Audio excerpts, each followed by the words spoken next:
Okay, let's start. Good morning, afternoon, and evening. Hola, hello, bonjour, hola. Ni hao, konnichiwa. 안녕하세요, and hello all.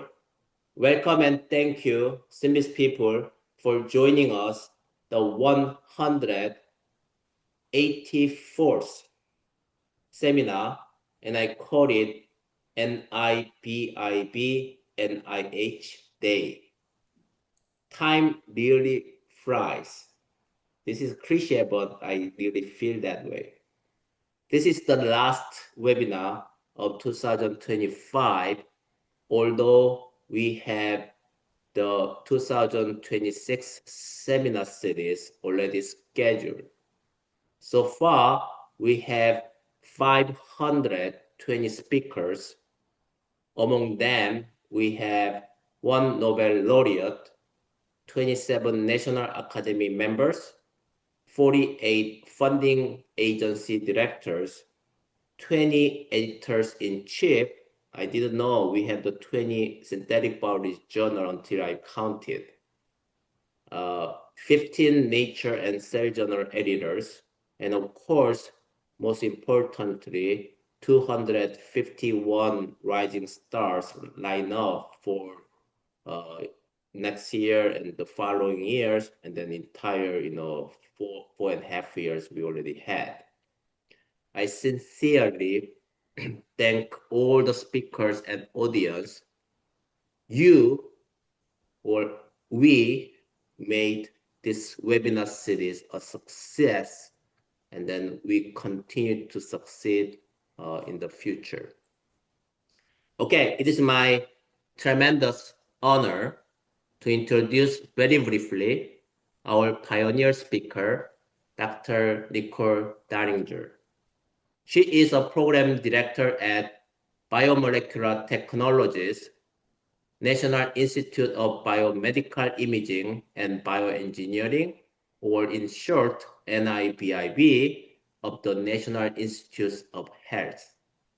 I believe I met her last year at the NIH building where NIBIB hosted the annual synthetic biology meeting, and I also gave my talk there. At the time, she kindly accepted my invitation to give a talk at SynBYSS. And also, I believe she is also trained as a synthetic biologist, if I remember correctly. I especially thank NIH for their support because a total of 8 program directors, the largest number of pioneer speakers along with the NSF, participate in this webinar series. This is the 17% among 48 funding agency directors who join us as a pioneer speakers. That means a huge commitment as a one funding agency, and then I really grateful, and then we all grateful for their support. Nichole, thanks so much for your support to the research community, and also more importantly, shaping the field, and the virtual podium is all yours now, and thank you again. Thank you. Thank you for the kind introduction, and I'm happy to be here. I will share. All good? Yes. Okay. So really briefly, how I ended up here. As you mentioned, I am trained as a synthetic biologist. My graduate school, my advisor was Josh Leonard, and then my postdoc was with Jim Collins. Like many trainees, I thought a lot about industry versus academia. I ended up deciding to go to academia because of the academic freedom, as well as the fact that I really like teaching and the mentoring aspects of it. Around the time I realized that academia wasn't such a good fit after all, I had a meeting with a program manager, and he's asked, have you ever considered a job as a program manager? And I had not even crossed my mind ever. But I started looking into it and I realized that would be an even better fit. Like it would be a really good fit. So I still get to teach and mentor people, not as involved as when I was in academia, but I really do enjoy this part of the job. And I will mention that pretty much everyone I've talked to enjoys that part of the job. So when I say later in my presentation that we are here to help, that is part of why we chose this job, is because we really enjoy helping people. I know NIH program managers seem like scary people, but we're not. So now on to the talk. I know my colleague Tuba Fear was on here, I think 3 months ago, and her talk was recorded. So I'm going to try not to overlap too much with what she presented, because you can still go back and look at her talk and some of the things that she covered. One of the things I've found helpful when I'm talking to trainees and new professors is just kind of explaining big picture how NIH works. There's a lot of confusion even with more experienced professors on how things within NIH works. So first, who does what within the NIH? There's 3 groups of people who help manage grants. The first one is grants management. They do a lot of the budget and financials. So if you have any questions on those lines, you can talk to the grants management office. The scientific review officer, they run the study sections.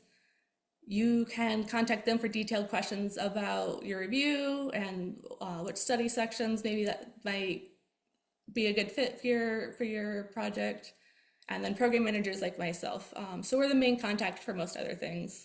We are generally considered the scientific interface between you and NIH. And if we don't know the answer, we can find to help. So you contact us for things like mission fit.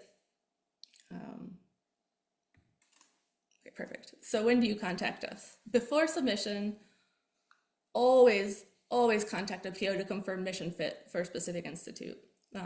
In my institute, we will almost always, when someone reaches out for mission fit, we can almost always schedule a meeting. Or if it's not a fit for our institute, we can point you in the right direction. Some institutes have a lot more people reaching out to them, so they might not have time to meet, but they should at least be able to give you a yes or no for mission fit. In our meetings, we discuss potential funding mechanisms that your research might be a good for, specific requirements for the funding mechanisms. We can answer general policy questions. So example, for animals, sex is a biological variable. We can give general advice on potential study sections that are where we see this type of research going. Like I mentioned before, the SROs are the ones who give the more detailed information on study sections. And NIH Matchmaker is where you find, my colleague Tuba covered that, but you can find potential fit for study sections and POs or SROs who might be a good place to start if you want to contact us and set up a meeting with us. I will say currently there's a lot of changes taking place, and it's hard to keep track. It's harder to keep track of what all is changing. Our website's being consolidated somewhat, and so it's even more important than usual to contact us so that we can make sure that any relevant changes that you're aware of.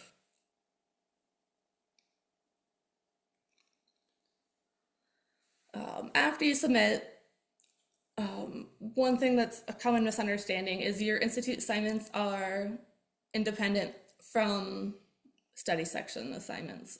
So if the grants are all reviewed in CSR, the Center for Scientific Review, which is completely separate from all the institutes. So NCI and NIBIB could have grants going to the same study section. So those are completely separate. POs, we can answer questions if your grant gets withdrawn, or if your grant gets assigned to a different institute than you wanted. Let's say your grant was assigned to NCI, you were trying to target us. We can try and help you with those types of questions. Everything else has to go to the SRO until after the proposal is reviewed and the summary statement is released.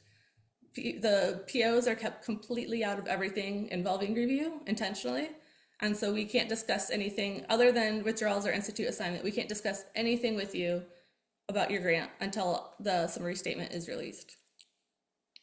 And then once that happens, we're your main contact again. So we can discuss that with you.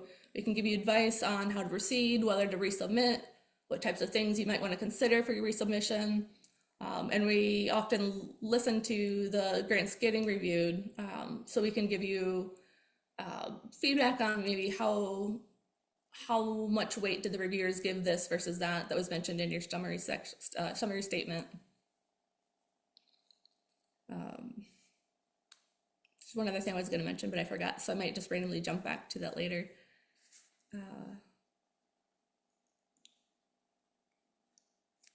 And then NIBIB specifically. So at NIBIB, we are kind of the bridge between NSF type grants and other NIH type institutes. We do early stage technology development before you're focusing on a specific disease. And then once you're focusing on a specific disease, that's kind of when we hand it off to other institutes. So the three things we look for in every proposal that comes to us is it has to have technology development. This technology development has to be broadly applicable, and there needs to be some type of biomedical intervention. So in the specific aims, there has to be some type of proof of principle developing a therapeutic, a diagnostic, or a preventative. If you're doing technology development that's broadly applicable for, let's say, a research tool, then you would target a grant. You would want to reach out to somewhere like NIGMS, and that's where Matchmaker comes in handy. Or you can reach out to us and we can help point you in the right direction. I will say, if you're going to reach out to us, one piece of advice is if you're contacting multiple POs in the same institute, it's probably just include one email CCing us all, because we are going to be talking to each other behind the scenes anyway, and it's helpful to know who's all already included in the email and helps us so we're not duplicating efforts. And then separate institutes keep that separate emails, because everything, like each institute's kind of like its own state in the country. We run things a little bit differently. Here's some common NIBIB research grants. I won't go into this too much. We'll highlight the Trailblazer R21. This is for new investigators only. It's a 3-year R21 with a higher budget, and it has limited preliminary data. And our goal here is we really want to help new and early stage investigators get the funding they need to get their first R01. So we do as much as possible with the Trailblazers. And again, because I can't say this too many times, please always contact the program manager. It will make it much less likely for your grant to get withdrawn later on, and we really don't like having to withdraw applications because of preventable reasons if the PI had talked to us. For training type grants, these are the grants that our training program managers manage. This includes, if you look on the right, a couple of our mechanism, R15, R16s. These aren't training grants.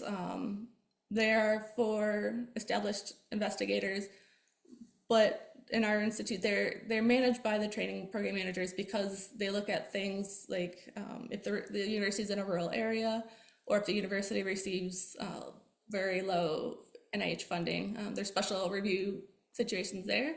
So for all of these, you would want to contact one of our training program managers. And for now, all of their information is on the website link below.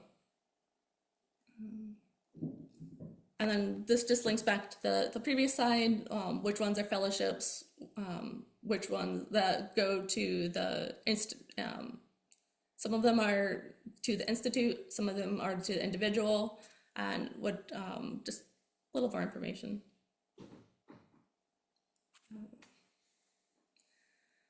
As I mentioned before, NIH Matchmaker is a really good place to figure out who to talk to. You can also contact, each institute has contact information on each NOFO. So example, on our Trailblazer, there is a contact listed. If you email him, he will help direct you to the correct person to meet with and talk to about the Trailblazer. And when you email us, everyone, it helps if you include specific games. If you don't include your specific games, we're going to ask for it. Including your career stages is optional, but it's good if you're a trainee or a new early stage investigator, so we can help you match up additional funding mechanisms that are involved. And trainees, they also want to know your academic background and your current research topics. So it's really helpful if you send them your CV. And because a lot of the eligibility rules involve things information that's on your CV.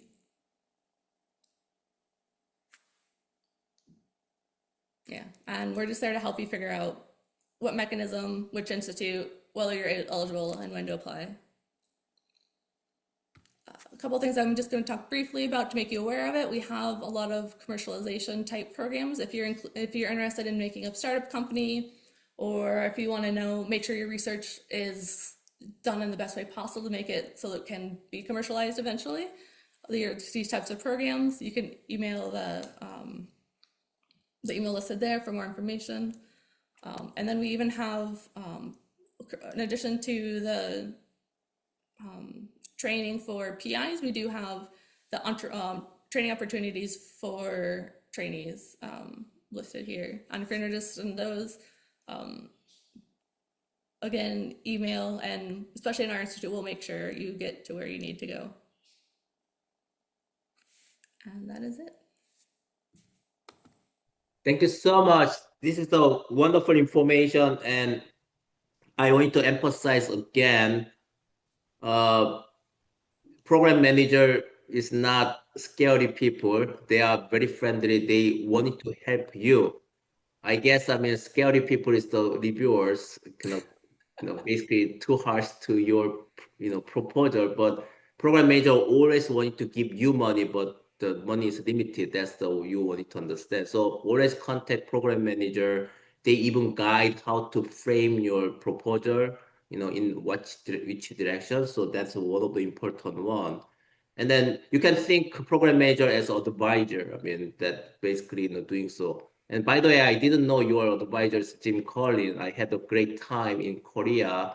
We had the breakfast together, and then he and I, share a lot of interesting ideas. And then, he also, wonderful, I mean, mentor, I guess, or my role model. So anyway, thank you so much. It's a wonderful, talk, and then, wonderful information, and all the young people gonna be benefit. Thanks. Thank you.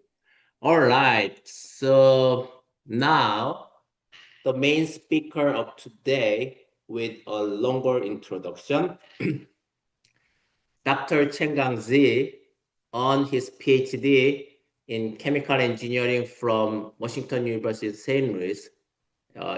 In fact, from my lab, so I'm very delighted to see him again, focusing on allosteric macromolecular switch for precise biosensing and genetic control after obtaining his master's degree from the University of Washington and a bachelor degree in chemistry from Fudan University. I just believe one of the best universities in China.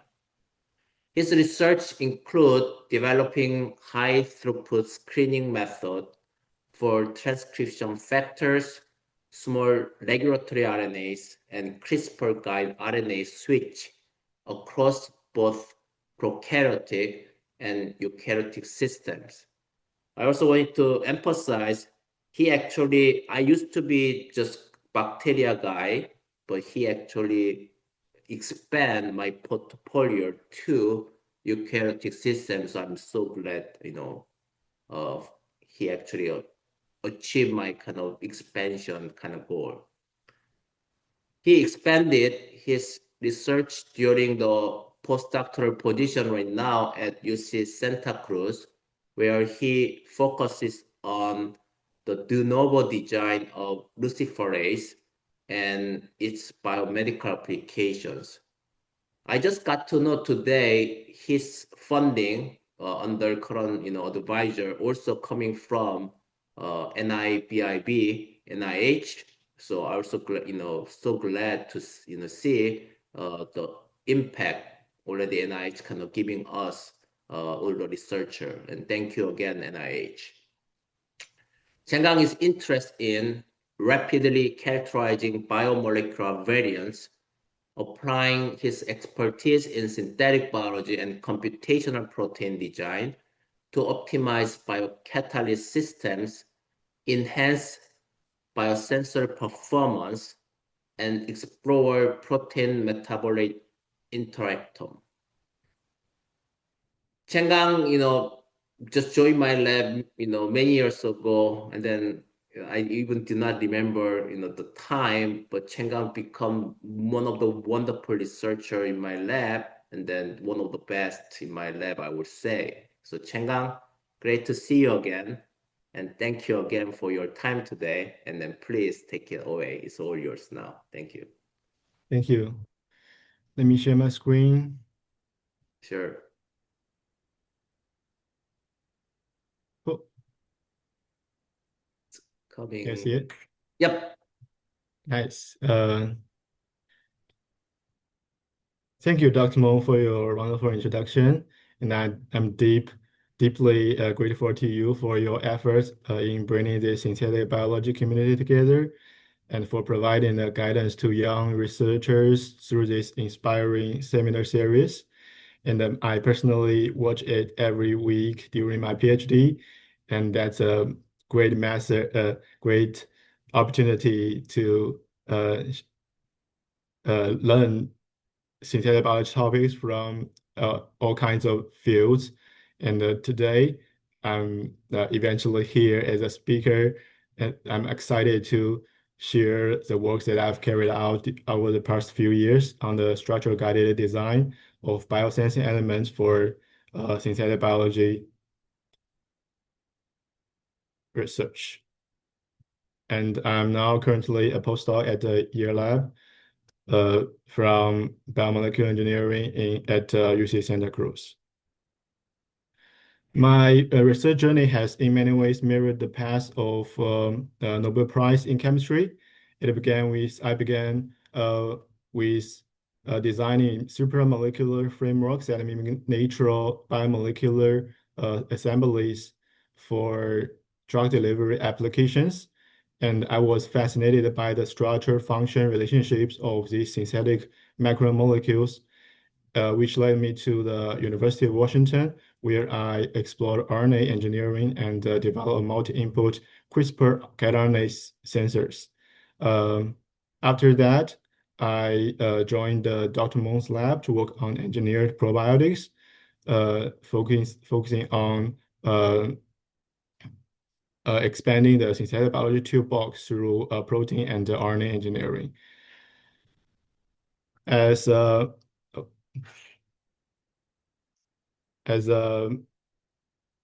progress in in artificial intelligence began to revolutionize protein engineering, I joined the NDES lab to apply cutting-edge computational design strategies and develop next generation biosensors for point of care diagnostics or therapeutics.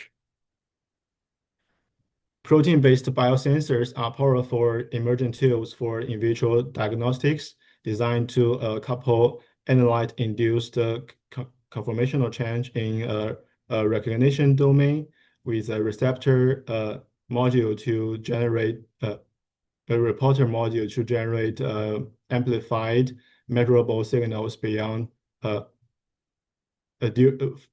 signal transducer domains.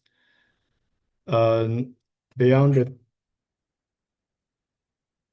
the diagnostics, this biosensor can also enable the development of living therapeutics, which are capable of sensing environmental stimuli and responding by releasing biomolecules for disease treatment. Protein-based biosensors can detect a wide range of analytes, including ions, small molecules, uh, uh, like drugs or metabolites, as well as large biomolecules like peptide proteins or nucleic acids.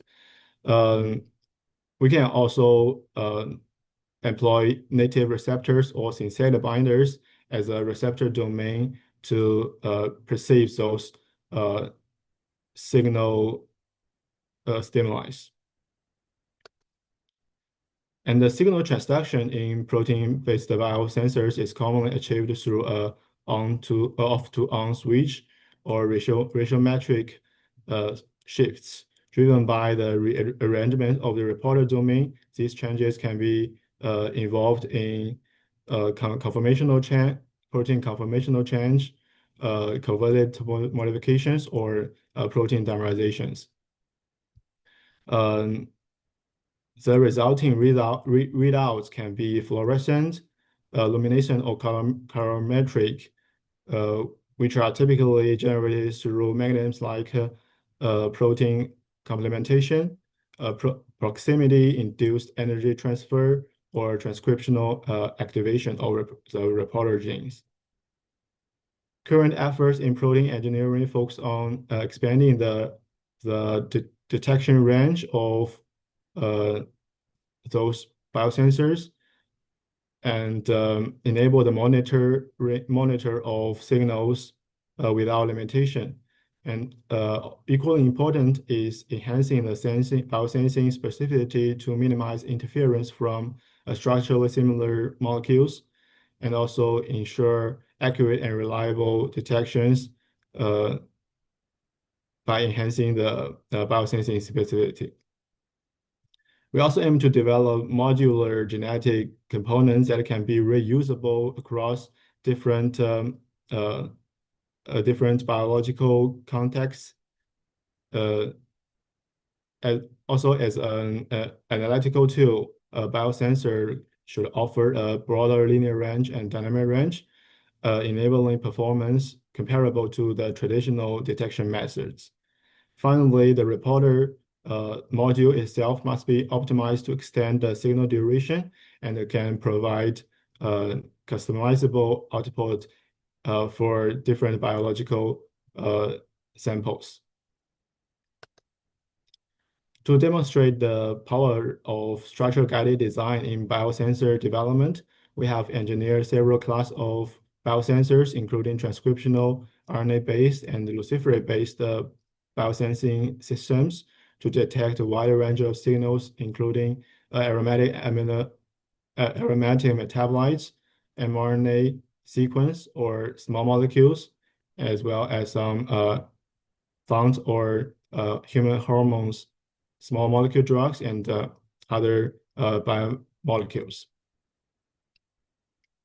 In Dr. Meng's lab, we are interested in developing transcription factor-based biosensors for aromatic compounds, initially for lignin or plastic utilization, as well as the investigation of host microbe communications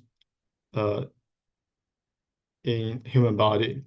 Our brain and gut communicate with each other through mediators like neurotransmitters, short-chain fatty acid, and cytokine. In the ecosystem, plant and their microbiota engage in similar communications through plant hormones such as endoderivatives. Those aromatic amino acid and their metabolites are essential for host microbe interactions. However, those communications are difficult to study due to their the complexity of the gut or the soil environment. They are important also due to their distinct effect on human health, despite of their high structure resemblance. Aromatic amino acids and their derivatives can be commonly found in food and in the gut.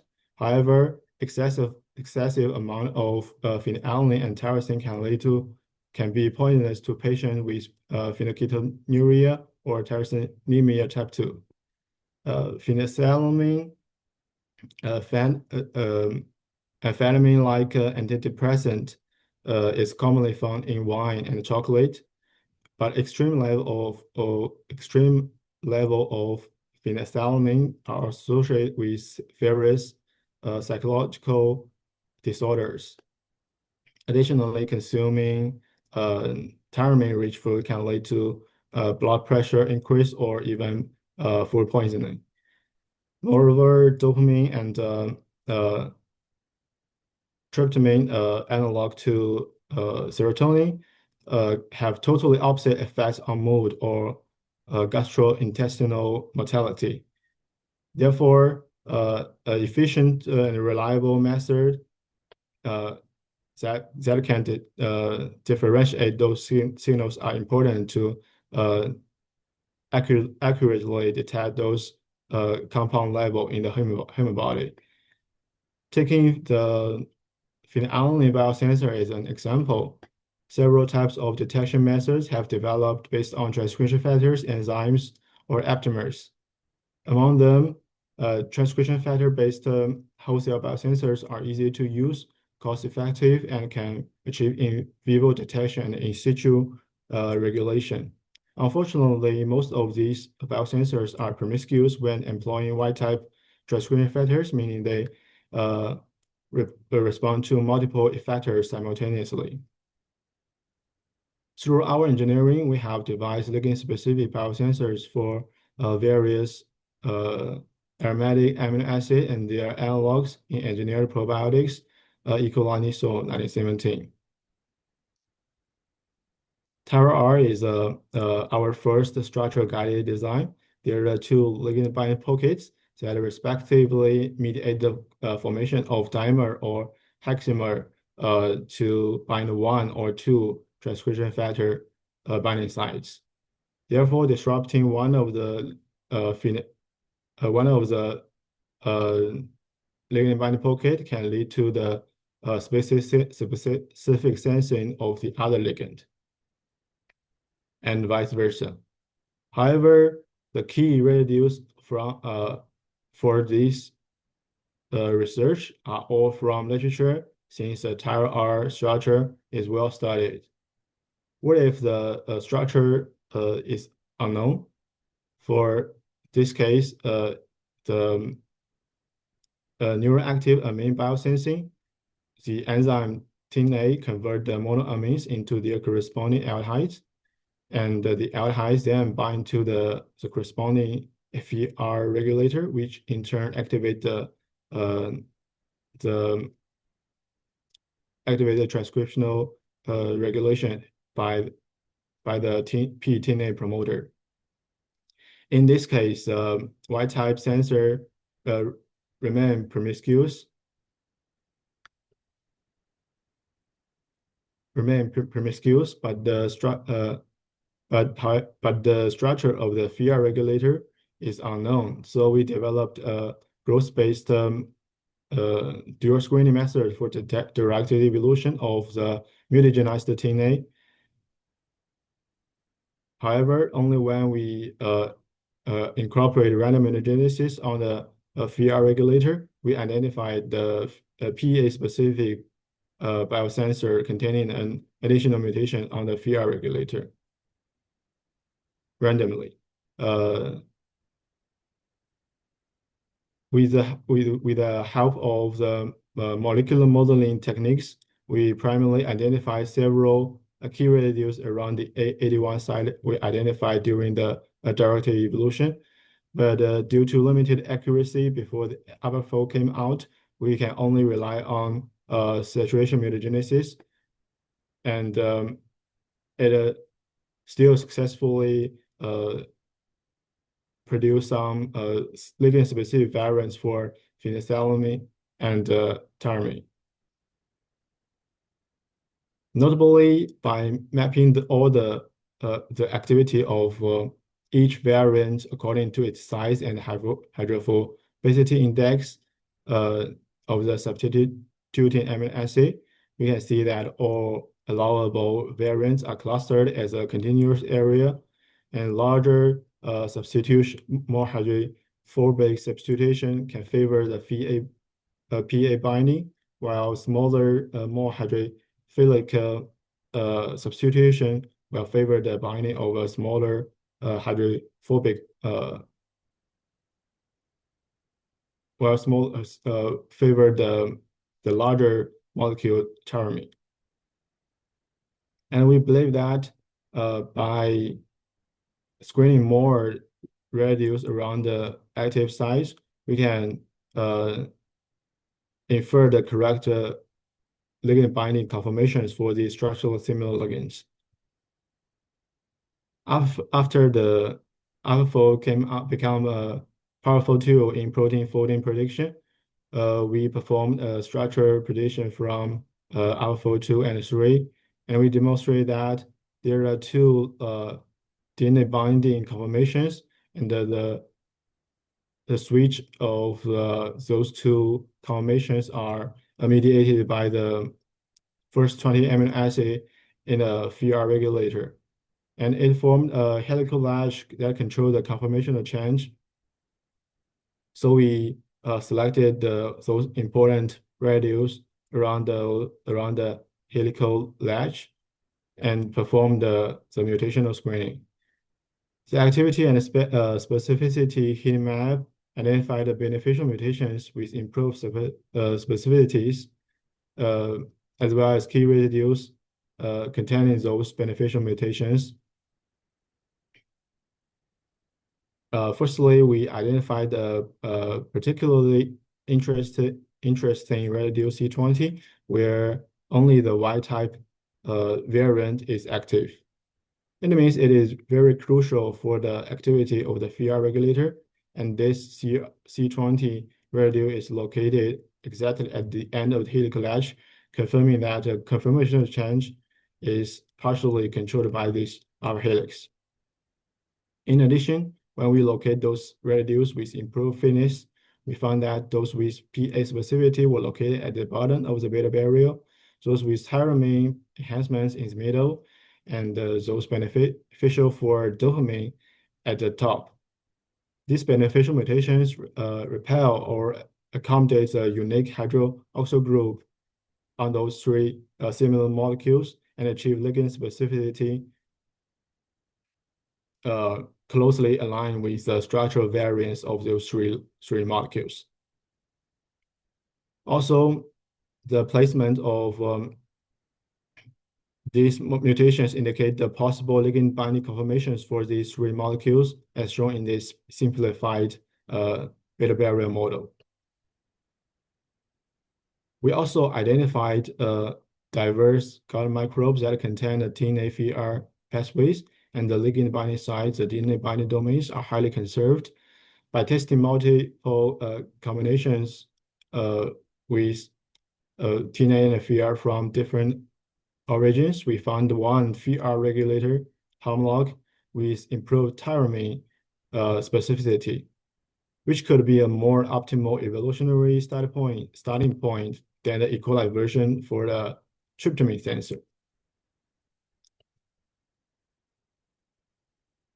With a rough idea about the ligand binding poles and a more accurate structure prediction tools, we identified the structural variance in those two homologs, and the better activity was favored by the extra hydrogen bonding from the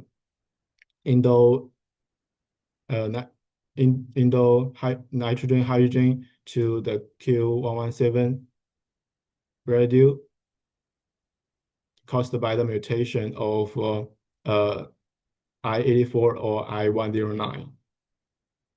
Therefore, we choose to mutagenize the I-109 residue to better accommodate tryptamine and find a tryptamine-specific variant as well. Apart from those, this novel tryptamine-specific variant, we also obtained tyramine and PA-specific variants, which pretty much followed the previously established specific control principles. Finally, we employ the plug-and-play strategy by swapping the converting enzyme and all the regulating modules, transforming the sensing target from aromatic amines into aromatic pyruvate acids. These rapidly constructed biosensors are highly orthogonal and maintain low interference from structurally similar chemicals. And by the specificity screening analysis, we also identify some potential pathways that convert the tryptamine and the IPA into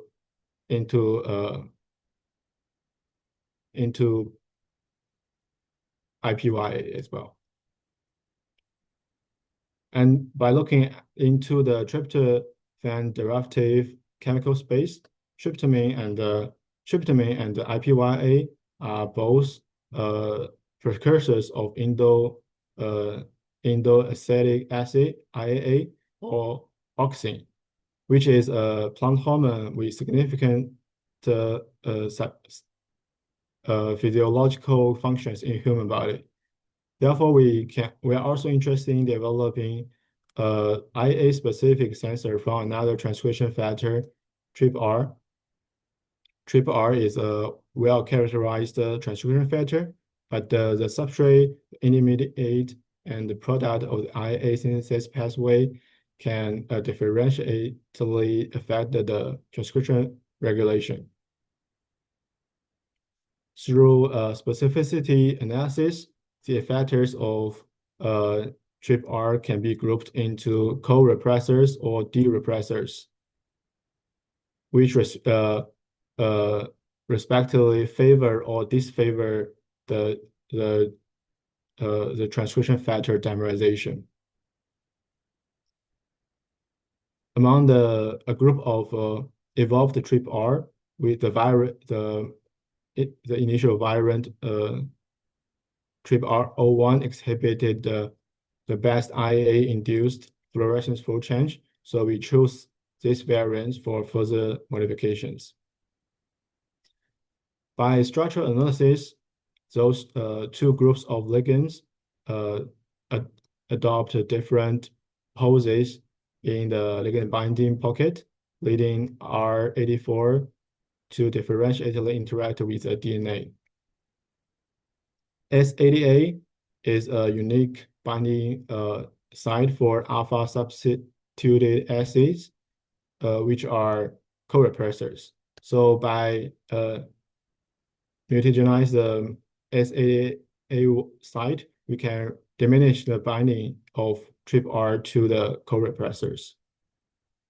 However, at the same time, we observed a decrease in base level fluorescence and a better fold change induced by a smaller ligand, IALD, which is not good for IA-specific biosensing. So we chose to further mutagenize the interface of the TRPR dimers, and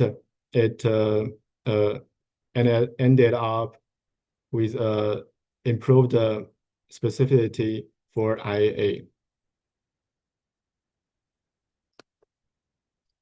By applying this specific sensor to the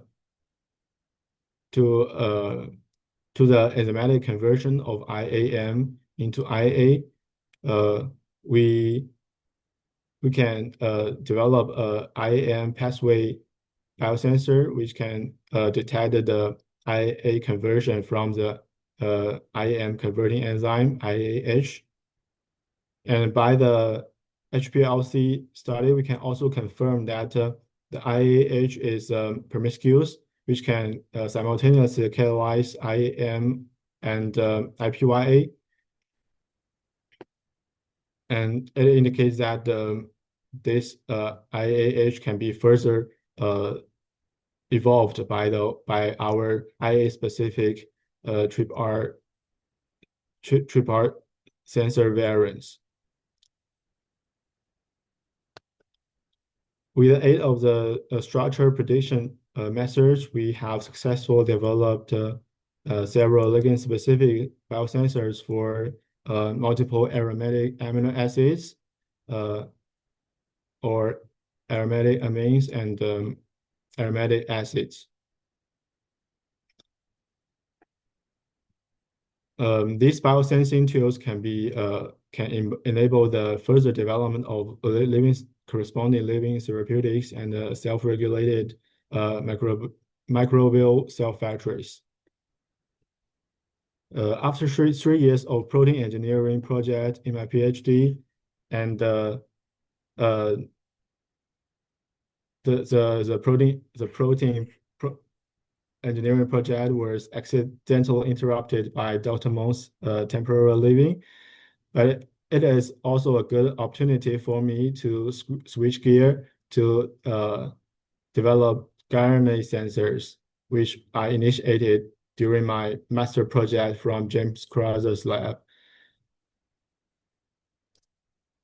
Although we have experience in successful engineering of protein-based biosensors for specific stimuli, it is still relatively challenging to build multi-channel circuits due to their limited availability of DNA binding domains compatible with the evolved ligand binding domains.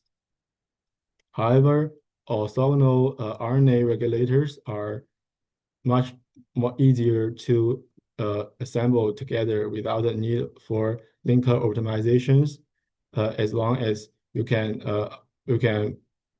get the optimal signal structures from prediction tools. Furthermore, RNA-only cascades can enable the construction of multi-layer signal transduction pathways in a faster response to environmental stimuli than the protein circuits. Researchers have already developed a number of small RNA-based regulators which can perform which can perform unique functions such as detecting small molecules or viral sequences. However, most of them are still rely on translational control strategies, causing a low host portability and low extensibility. Therefore, we thought to engineer a more versatile and scalable RNA circuits by the CRISPR-I platform. By embedding the ligand binding aptamers or nucleic acid sensing toll switches, we can transform those cis-acting translational elements into the trans-acting transcriptional elements, as long as the RNA structure is not destroyed by grafting those sensor modules. We first enabled the ligand sensing ability by inserting the ligand binding aptamers into the 3' end of the RNA, and further optimized the signal fold change by a 3' antisense sequence to the RNA scaffold. By structural analysis, we find out that the hairpin linker region targeted by the AS2 variant is not base paired or bound by proteins. So it is a perfect region for the antisense sequence invasion to improve the signal fold change, the conformational changes. We also constructed several multi-input and multi-layer logic gates based on those ligand-responsive RNA switches to demonstrate the scalability of the RNA circuits. And another strategy to unlock the mRNA sensing ability for the sensory RNA is to embed the total switch at the 5' end to dynamically control the presence of the RNA inhibitory strand. In the presence of the mRNA, in the absence of the mRNA, the DNA binding domain of the guanine switch is exposed and generate a GFP off state as a normal CRISPR-I guanine. And with the presence of the mRNA, the activate guanine will be transformed into a locked state, thereby producing an increased amount of fluorescent GFP fluorescence signals. By new pack design and minimal experimental screening, we found that there are two strategies to create a closed guanine. The I20+1 blocks only the spacer region, and the 12+9 design covers both spacer and the guanine scaffold region, which can both generate very stable GFP on state. By examining the structure again, we also identified the free bases on the guanine scaffold region, which can be the best place for the invasion of the antisense strand from the 5' end. The computationally designed sensory guanine can generate significant fluorescence fold change induced by mRNA trigger, and the more advanced design covering both spacer and the scaffold regions can improve the signal fold change by the mR trigger by providing a more optimal GFP on state. Finally, we constructed an all-in-one device with both mRNA and small molecule sensing modules, which simulate a Boolean OR gate and benefiting from distinct blocking areas of these two 5' end and 3' end sensing module. We can the guanine can be individually controlled by the mRNA or the ligand, a small molecule signals. In conclusion, the RNA sensors are highly modular and can be easily engineered by grafting functional domains into the guanine sequences. And we can also design those sequencing in silico and screen with using minimal libraries to achieve the conditional genetic control or even cell event recording in response to environmental stimuli. Finally, I would like to showcase how de novo design can challenge the traditional engineered systems built from natural receptors, transducers, and reporters. Using our de novo design luciferase-based biosensor as an example. Luciferase are a class of enzymes that can catalyze the oxidation of the chemoluminescent substrates, producing light as a byproduct of the reaction. The de novo design luciferase developed by Dr. Andy Year during his time in David Baker's lab demonstrated high structure integrity and expressional signal stability. It also exhibits strong substrate specificity and a prolonged emission profile with brightness comparable to the native luciferases.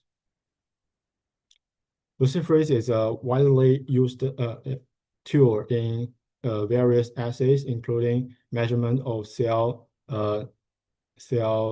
viability, investigating protein-protein interactions, and in transcriptional reporter assay for drug screening. However, natural or engineered luciferases are often exhibited promiscuity in drug screening, which means their ligand binding pocket can be interfered by the small molecule drugs. In contrast, de novo design luciferase can offer several advantages, such as higher structure predictability for biosensitive design, and more stable structure for time-independent data interpretation. And also, it contains a compact ligand binding pocket, which can potentially be less interfered by small molecule drugs. To confirm its superior performance for various assays, we first benchmarked the different luciferase from native to de novo luciferases. Historically, assay suppliers have offered two types of luciferase assay kits: the flash type kits or the glow type assay kits, which generate for the flash assay, it produces a bright signal initially, but it decay rapidly, and the glow assay, which generate a lower but more sustained signal over time. Although the flash assay can deliver higher initial signal, they do not necessarily offer improved sensitivity, signal linearity, or limit of detection compared to glow type assays. Furthermore, due to the time-dependent result, enzyme kinetic assay and the luciferase reporter assay can be the result of those assays can change over time, and the signal linearity would break down as the reaction goes on, leading to data misinterpretation. Therefore, we recommend that assay users should always keep their luciferase reporter in the glow type conditions, which can ensure accurate and reproducible biological conclusions. By exploring optimal assay conditions for each luciferase, we found that de novo design luciferase also exhibited broad pH adaptability, as it maintained similar signal linearity across a wide range of pH, while some native luciferase suffer from substrate depletion, product inhibition, or enzyme deactivation during the progress of reaction. De novo luciferase also generate consistent result over time in intact or lyzed cell when conducting a luciferase reporter assay. It demonstrated the widest linear range in intact or lyzed cells, even in the simple HBSS buffer. Furthermore, in a simulated drug screening task, by screening of over 8,000 molecules, the de novo design luciferase exhibited the stable signal over time and showed the least false positive or false negative hits from those bioactive molecules. Although de novo luciferase is not the brightest luciferase, its signal is comparable to commonly used reporters such as RLOG8 or NALOG when paired with CDZ substrate. Meanwhile, it delivered high quality data across all 27 plates, and it demonstrated the least unique inhibitors from those bioactive library. With the superior performance of this luciferase probe, it can be coupled with other de novo designed sensing modules to create a versatile biosensor platform. As a demonstration, we integrate a previously designed cortisol binding protein and develop a cortisol-induced dimerization module to pair with the split luciferase systems. The split de novo design, the luciferase pairs also provide a greater predictability in linker design compared to the native or engineered split luciferase.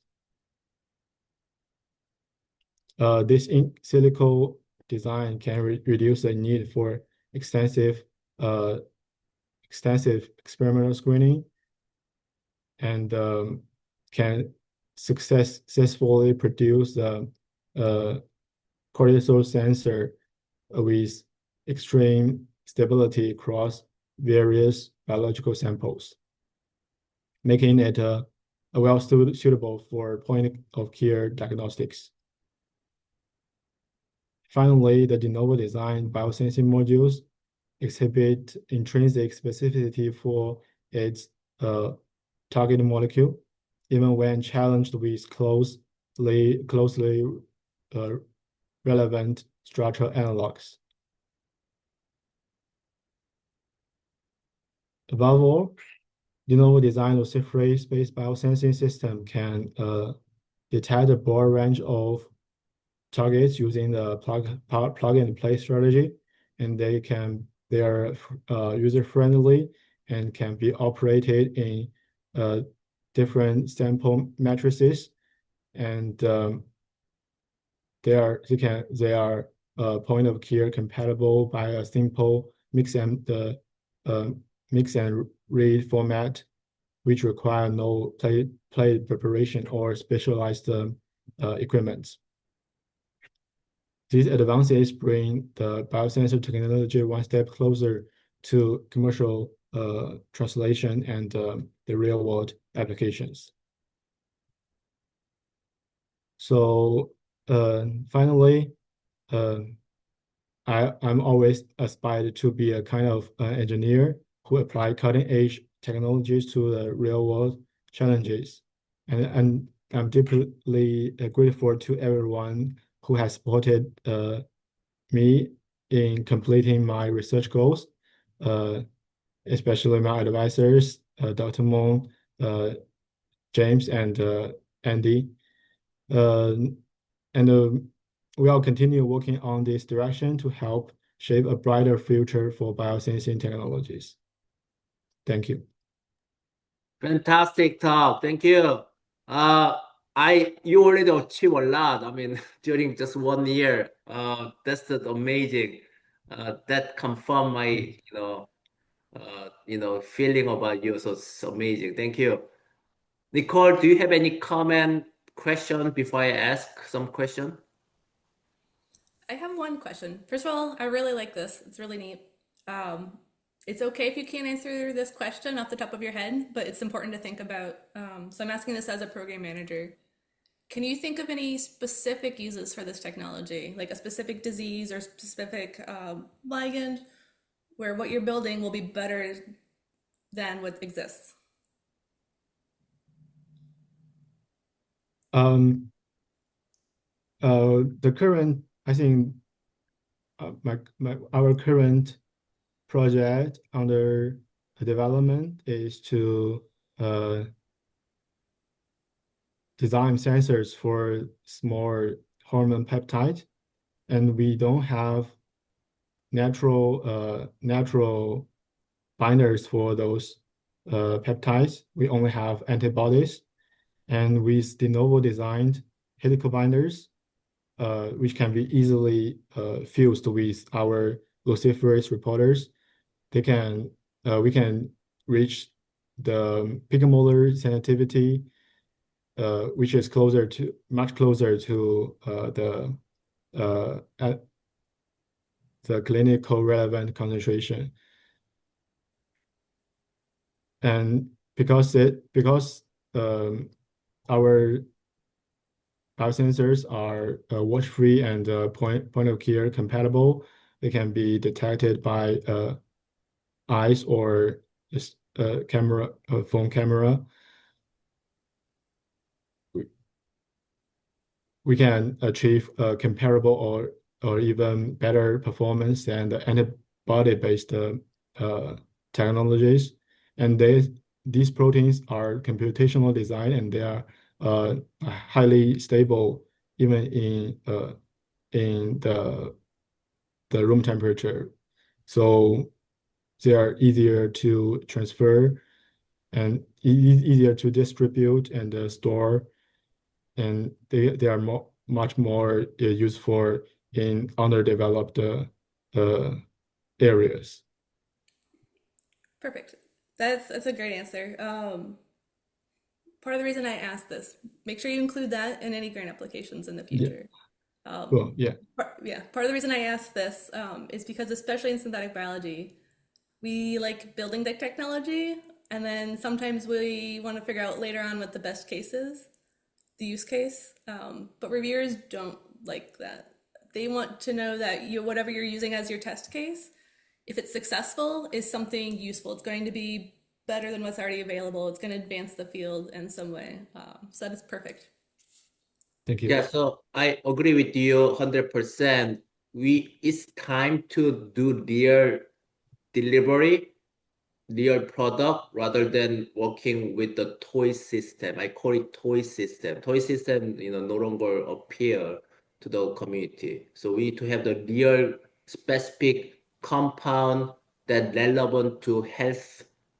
If you are talking about health related project, if you're talking about environment, you need to talk about their toxin, their pollution, molecule, etc. You need to kind of work on that one starting now, or even 10 years ago. We need to do that. So that is a wonderful question. Because of time, I'm gonna have very short question as an advisor, because you're thinking about academia. So I see your wonderful growth from the day one you in my lab, and I now see you're progressing very nicely toward the sensor development. So you're working on sensor for now, I think 6 years or something. Yeah. The question I have is, after combining all training you had, now have interesting luciferase based biosensing, and then before, RNA sensing or nucleic acid sensing and protein sensing. What do you want to do in your lab by combining all of that? And then what do you think the future sensor, let's say 10 years later? It's a very tough question, but you need to think about it if you want to get a job in academia. And I want to have your short answer, not the long, because we only have, we only spend a lot of time.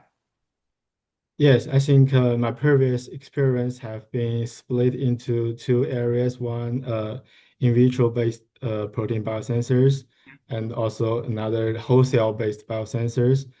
I think those two fields are kind of separated by pioneered by different kinds of person. Mm-hmm. So uh, because de novo design proteins are more specialized in cell-free systems, Mm-hmm. and they can achieve uh, much better performance in vitro, while native ones are usually like more compatible with its original host. So uh, first thing we want to demonstrate that those de novo design molecules can achieve the similar performance in different organisms. Okay. So uh, based on that, I think the living biosensor and are still of my particular interest because they can achieve dynamic regulation and maybe even because the synthetic cell field is also advancing. So maybe building a synthetic cell with de novo proteins without the limitation of native protein receptors or reporters is like future direction. Good. All right. So, you know what? You are the second speaker from my lab. The first one is Jinjin Liao, and then you are the second speaker in this series. And then the joy of being professor is seeing the growth of my advisor. And then you grown tremendously. So I'm really happy to see you kind of continue to kind of growing and developing your career. So thank you Thank for you. giving me the joy of working with you. So this is my privilege to work with you. So thank you. All right, I need to close up because it's already 16 minutes after. So let me close and then we could chat if you want. Okay, thank you all for joining and staying today. We'll meet again on January 15, 2026. That means almost 1 month later. Thursday, the same time, the same Zoom link. We'll have the Professor Jo Chan Forster at Technical University of Denmark and at NNF Bright and Dr. Aditya Sanaknaik at Arizona State University. Happy holidays and New Year. And as usual, the follow-up informal chat will occur without recording. Please stay here. If you are interested in chatting with us, I'll promote you to panelists who can speak and show your handsome and pretty faces if you wish. And thank you again. I stop recording. Again, happy holiday and happy new year. Just give me 1 second. Stop.